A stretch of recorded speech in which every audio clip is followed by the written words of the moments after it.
Olá pessoal, hoje para começar a gente vai abordar um tipo de transtorno de personalidade, que é o transtorno de personalidade histriônico. O que é esse transtorno? A quem ele acomete com mais preponderância? Esse transtorno de personalidade é um transtorno que acomete mais as mulheres, tá? Uma relação de 2% da população são acometidas por esse transtorno.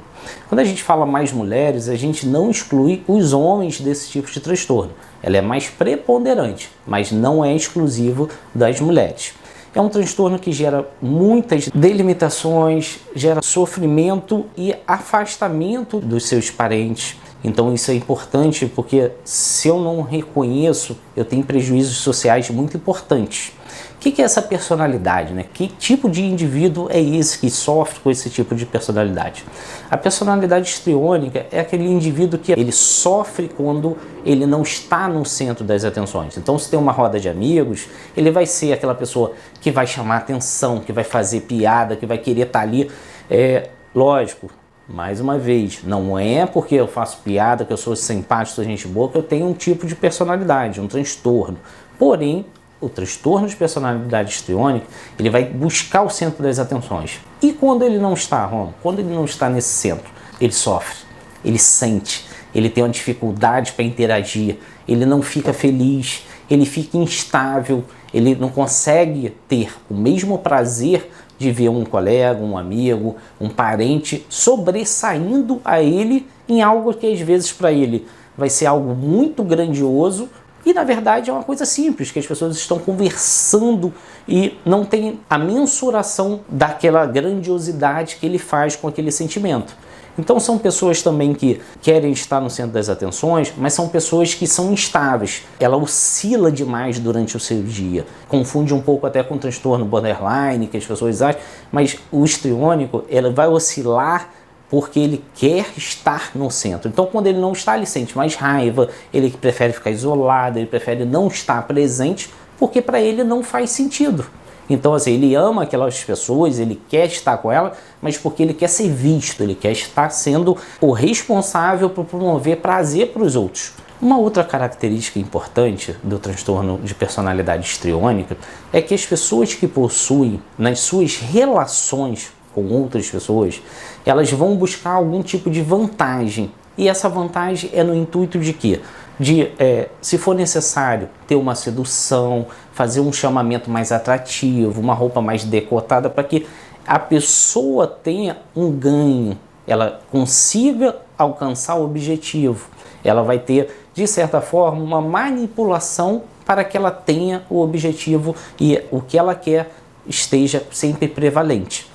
Uma outra coisa também é que dentro das oscilações do transtorno de personalidade histriônica, a pessoa tem oscilações muito rápidas e ao mesmo tempo os detalhes na hora de contar são coisas muito superficiais, que demonstram que, na verdade, ela não queria nem aquela história, aquela situação. Aquilo ali foi apenas um pequeno detalhe. O que ela quer é o quê?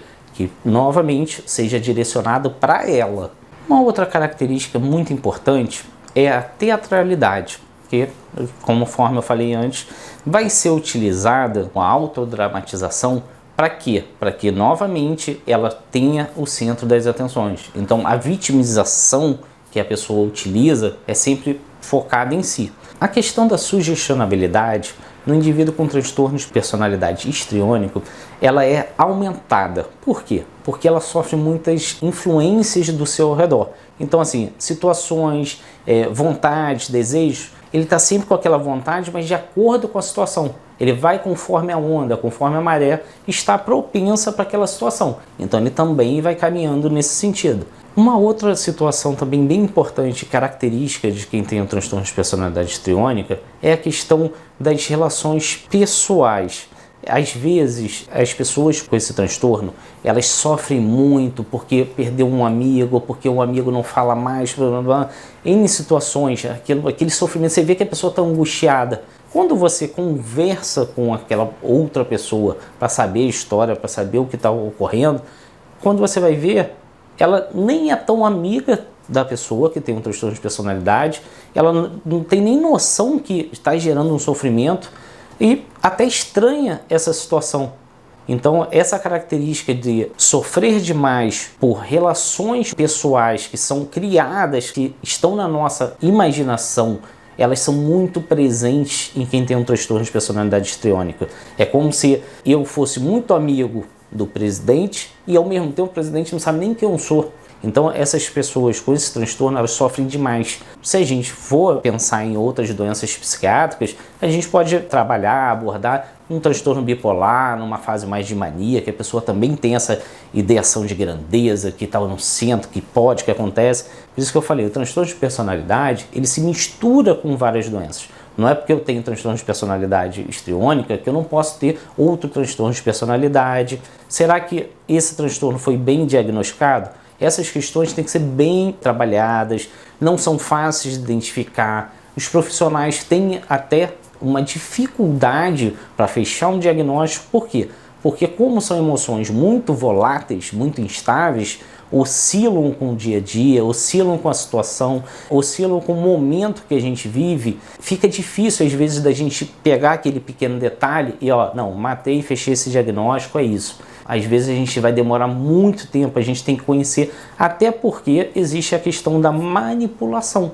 A pessoa já tem essa característica, então ela em muitos momentos não falará para o psiquiatra, para o psicólogo, todas as questões pertinentes, apenas o que ela acha. Então o diagnóstico não vai depender apenas dela, vai depender às vezes de uma consulta com o pai, com o irmão, com o marido, com o esposo, com quem quer que seja. Então é importante que dentro do transtorno de personalidade, a personalidade seja vista, seja avaliada por um profissional correto e que com o diagnóstico a gente possa traçar metas e trabalhar isso dentro de cada um que está passando por essa dificuldade ou tem um traço que lhe incomode ou gera sofrimento. Espero que esse início dessa série de vídeos sobre as personalidades ajude a vocês entenderem um pouquinho, façam com que vocês tenham um pouco mais de noção, não de diagnosticar, mas sim de que existe um problema, existe a necessidade de tratamento, ou medicamentoso ou psicológico. Por quê? Porque gera um sofrimento. Esse vídeo, a ideia não é caracterizar e a gente utilizar para fechar diagnóstico, sendo leigo nem nada.